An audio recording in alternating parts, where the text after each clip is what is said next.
Hey folks, welcome back. Been a while since you seen me, ain't it? Yeah, I've been busy. A lot goes on this time of year, and with everything going on in the nation right now, and the economy, and the DOJ, and all the other alphabet soup organizations just deciding to pick up the goalposts and move them to some other county, not just the end of the field or further down. It's been quite an experience so far. I won't climb on that soapbox for very long. I'll wind up preaching at you, and you didn't come here to get a sermon. Anyway, got something new for you today. A little preface. I was having a little conversation with an acquaintance of mine, and the subject turned to AR-15 platforms and the different available parts and who makes this and who does that and how well an AR-15 works, if it's made by this company or that company or use this one.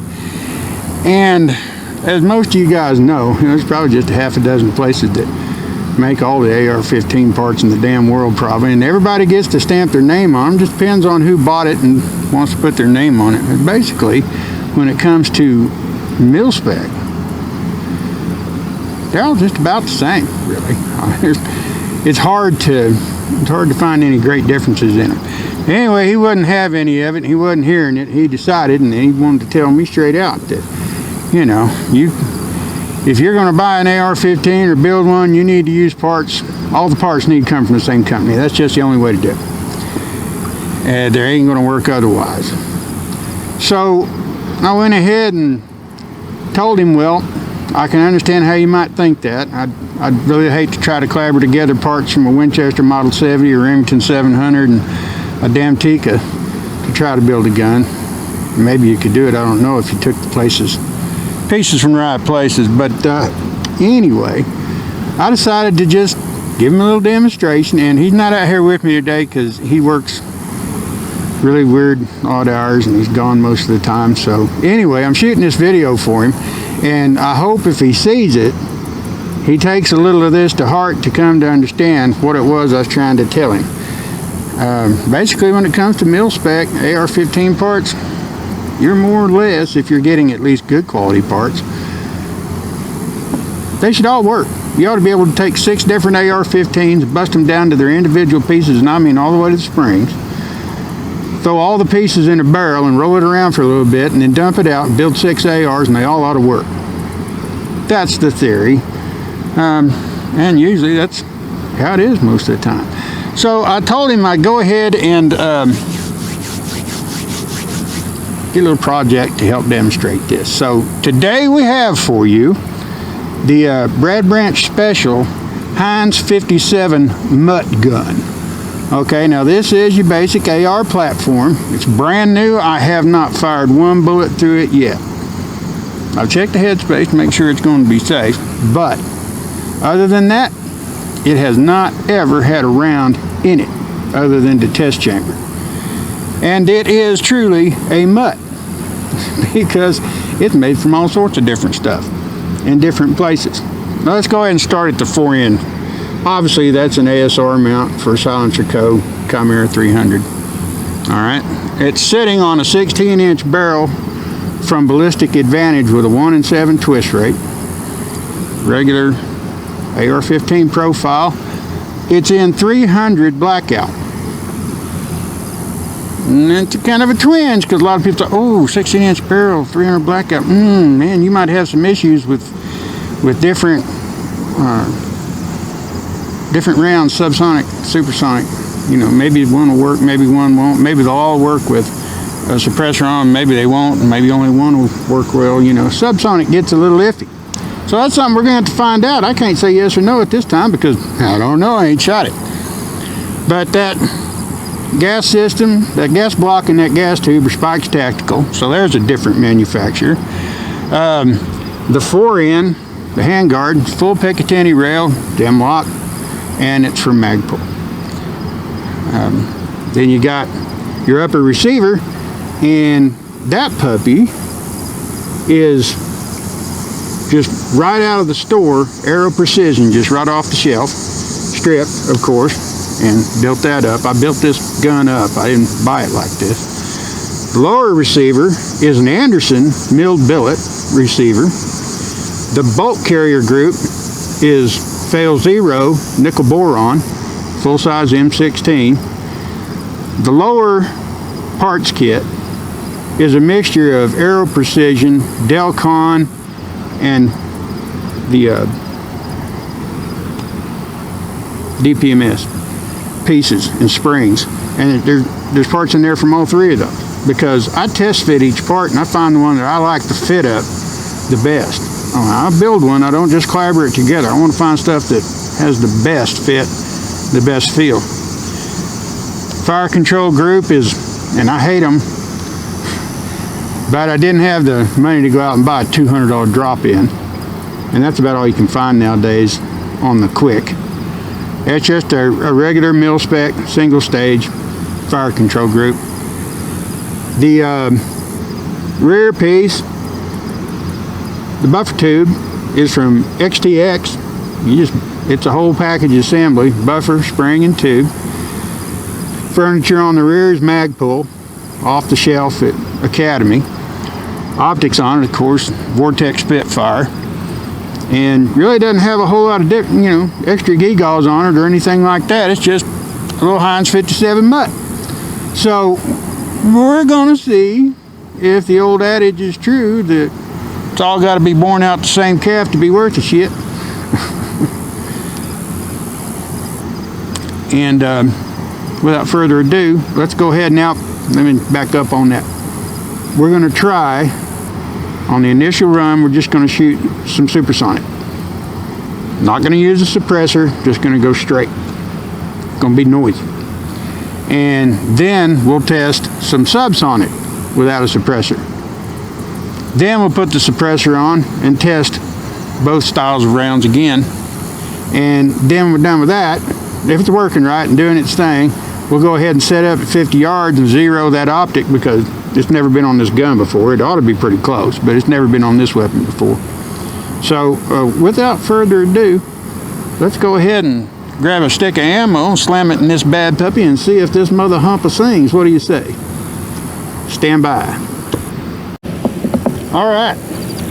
What do you say we try a little supersonic first? What do you say? Yeah, okay. Well, her maiden voyage, here she goes. We're going to try some 150 grain Federal American Eagle supersonic. I think they listed about 1950. Let's find out if it works. What do you say? I always get excited at this point. I don't know why.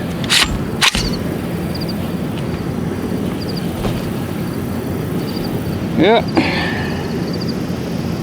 Here's mud in your eye. Or blood.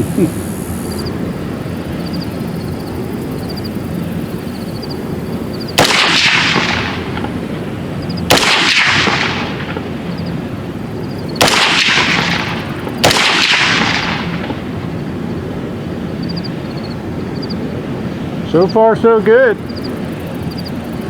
Hope I can find the brass when I'm done.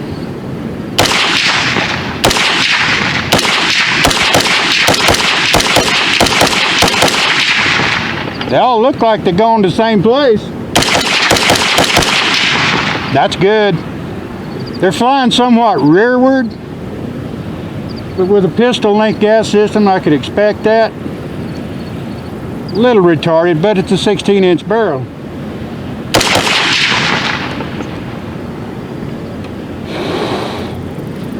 Well, what do you think?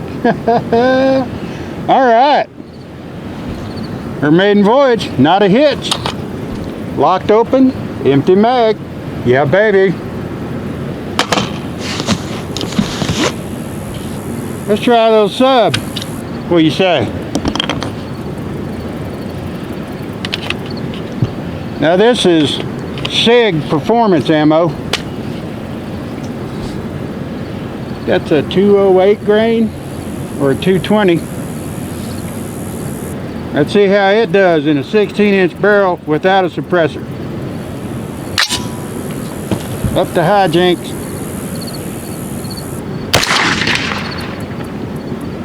Now that threw that case almost straight directly 90 degrees, which is a good thing.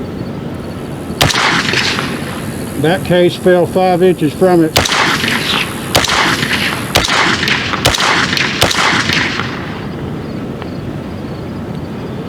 Subsonic running good out of a 16-inch barrel with no suppressor.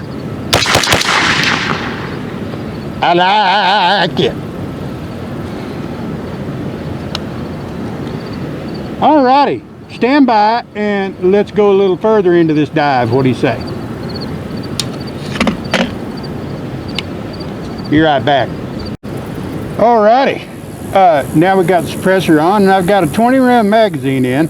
The first 10 rounds are going to be supersonic. The last 10 are going to be subsonic. Got my Air Pro on just in case them supers are a little loud, but I really do like the suppressor, and I think I'll give it a shot on the first one just to see how she sounds. Let's find out.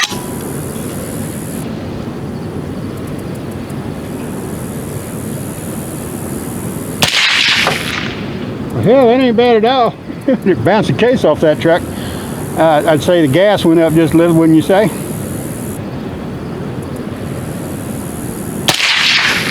Yeah, throwing them all the way back to the back of that son of a bitch. Yeah. Oh well, I'll probably just use it with suppressed anyway.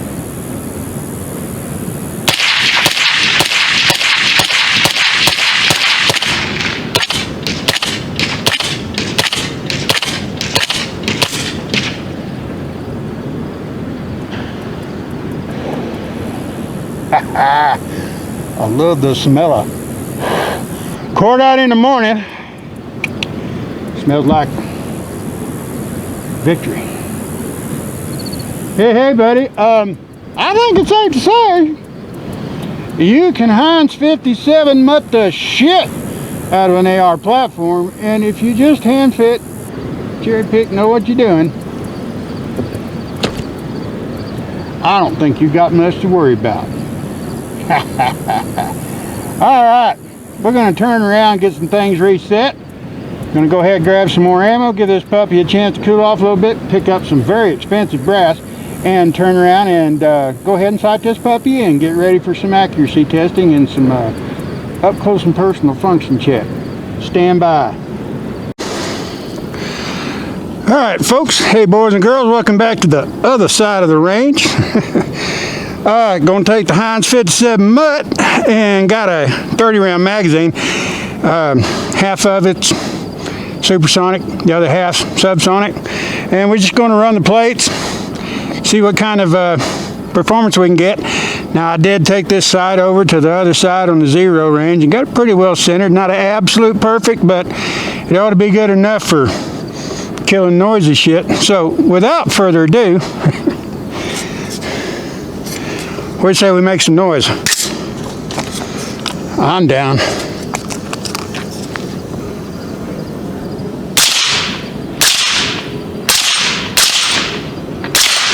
Now you may not realize it, but those are rubber plates. Those rounds are going right through them. Just to let you know it's on target.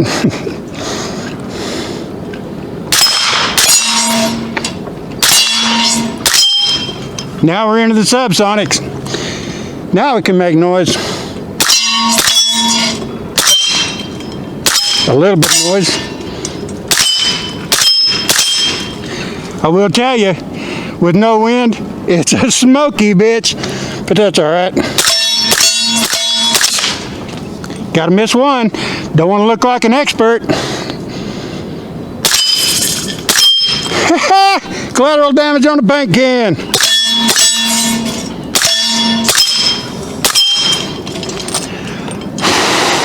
Woohoo, baby.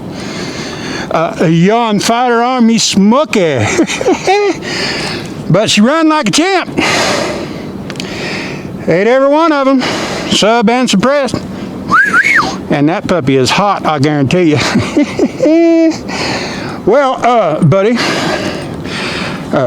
who shall remain nameless because I don't want to embarrass him on camera, I just would like to say that, yes sir, you can take a whole batch, a box full of mix and match shit from a dozen different places.